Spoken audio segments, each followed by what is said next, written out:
दारूच्या नशेत बाप लेकाचा वाद, झटापटीत वडिलांचा खून, लकडेवाडीतील धक्कादायक घटनेने परिसर हादरला.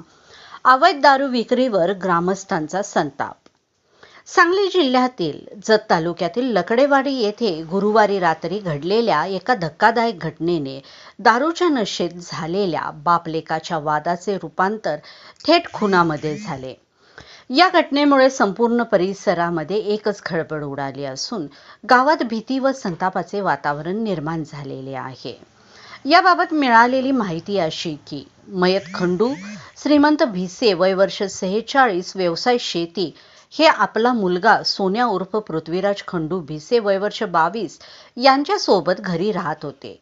दोघेही दारूच्या नशेत असल्याने त्यांच्यामध्ये किरकोळ कारणावरून वाद सुरू झाला.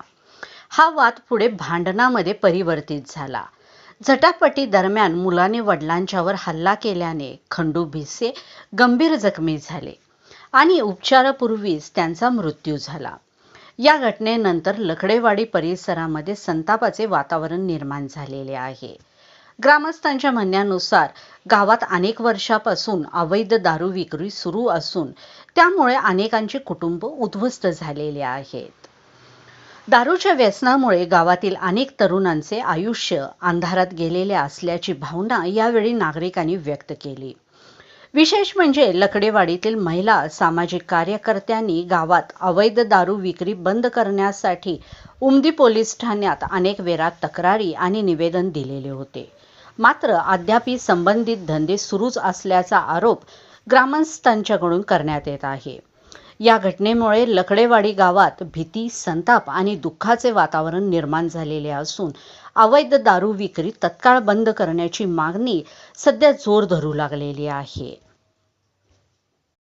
काल उमदी पोलीस स्टेशन हद्दीमध्ये असणाऱ्या लकडेवाडी येथील बंडगर वस्ती येथे खंडू श्रीमंत भिसे हे त्यांच्या अंगणामध्ये रक्ताच्या थरोळ्यात पडलेले तशी आम्हाला बातमी प्राप्त झाली होती. त्याप्रमाणे आम्ही सदर ठिकाणी जाऊन पाहता खंडू श्रीमंत भिसे यांच्या डोक्यात कशांतरी मारहाण होऊन ते जागेवरच मयत झालेले होते. सदर घटनेच्या अनुषंगाने उमदी पोलीस ठाणेस गुन्हा रजिस्टर नंबर 160/26 BNS कलम 103(1) याप्रमाणे गुन्हा दाखल करण्यात आलेला होता.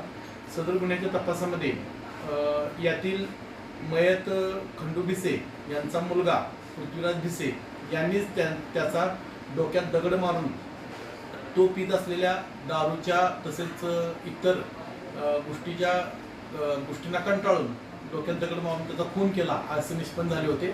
सदर गुन्ह्यामध्ये यातील आरोपी पृथ्वीराज खंडू भिसे याला तात्काळ अटक करण्यात आलेली आहे.